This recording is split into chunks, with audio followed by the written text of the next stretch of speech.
Ito na po ang gagamitin nyo, clamp manual removal tire pressure tools. Ito po ang gamit ko sa pagpalit ng pito.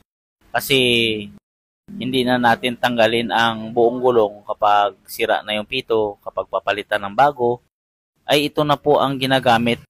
Hindi na tayo magsikwat-sikwat dyan. Ito na po ang isa sa mga maganda na gamitin. Mabibili lang po ito sa online shop. May link tayo sa comment section at saka dyan sa baba.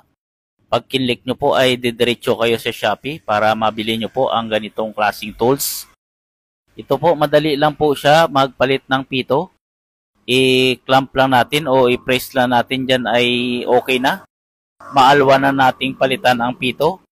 Ganun lang po ka-simple ang gamit na ito pero kapaki-pakinabang.